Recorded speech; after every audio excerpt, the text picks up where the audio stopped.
देश में corona virus के आंकड़े बेहिसाब बढ़ रहे हैं। रोजाना रिकॉर्ड नए केस सामने आ रहे हैं और मौतों की तादाद भी बढ़ रही है। देश भर के कई शहरों से अस्पतालों में बेड, ऑक्सीजन और आईसीयू बेड की कमी की शिकायतें सामने आ रही हैं। इस बीच अब पूर्व प्रधानमंत्री मनमोहन सिंह ने प्रधानमंत्री नरेंद्र मोदी को खत लिखकर वैक्सीनेशन ड्राइव में तेजी लाने की सलाह दी है।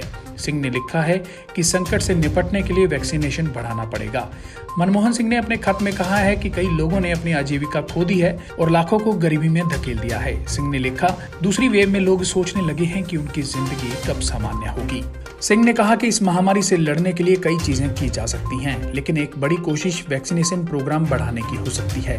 पूर्व प्रधानमंत्री ने इस संबंध में 5 सुझाव दिए हैं। पहला सुझाव, सरकार को ये जानकारी सार्वजनिक करनी चाहिए कि अलग अलग वैक्सीन प्रोड्यूसर के पास कितने डोज के ऑर्डर गए हैं और अगले 6 महीने में डिलीवरी के लिए इन्हें मंजूर किया गया है।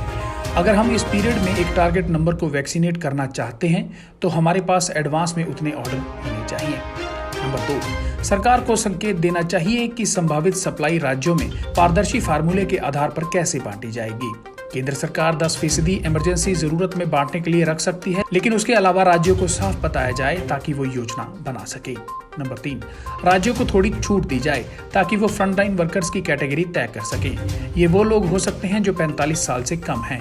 उदाहरण के लिए कुछ स्कूल टीचर, बस, 3 व्हीलर और टैक्सी ड्राइवर, म्यूनिसिपल और पंचायत स्टाफ, शायद वकील और कोर्ट जाने वालों को फ्रंटलाइन वर्कर्स मानना चाहें। चौथा सुझाव, पिछले कुछ दशकों में भारत दुनिया के सबसे बड़े वैक्सीन प्रोड्यूसर के तौर पर उभरा है। ये क्षमता ज्यादातर प्राइवेट सेक्टर में है। पब्लिक हेल्थ इमरजेंसी के इस पल में सरकार को फंड और छूट देकर वैक्सीन प्रोड्यूसर की मदद करनी चाहिए, जिससे वो मैन्युफैक्चरिंग फैसिलिटीज बढ़ा सके। इसके अलावा मुझे लगता है कि ये समय अनिवार्य लाइसेंसिंग प्रावधान लागू करने, जिससे कि कंपनियां एक लाइसेंस के तहत वैक्सीन बना सकें, ये HIV एड्स से निपटने के लिए किया जा चुका है। 5वां सुझाव, क्योंकि घरेलू सप्लाई सीमित है, इसलिए जो भी वैक्सीन यूरोपियन मेडिकल एजेंसी या US FDA ने मंजूर की है उसे इंपोर्ट करने की इजाजत दी जानी चाहिए। हम एक अभूतपूर्व इमरजेंसी का सामना कर रहे हैं।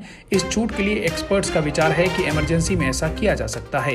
ये छूट कुछ समय के लिए हो सकती है, जिस दौरान भारत में ट्रायल्स पूरे हो सकते हैं। इन वैक्सीन को लेने वालों को चेतावनी दी जा सकती है कि इन्हें विदेशी अथॉरिटी की मंजूरी के आधार पर मंजूर किया गया है। ब्यूरो रिपोर्ट, सच कहूं।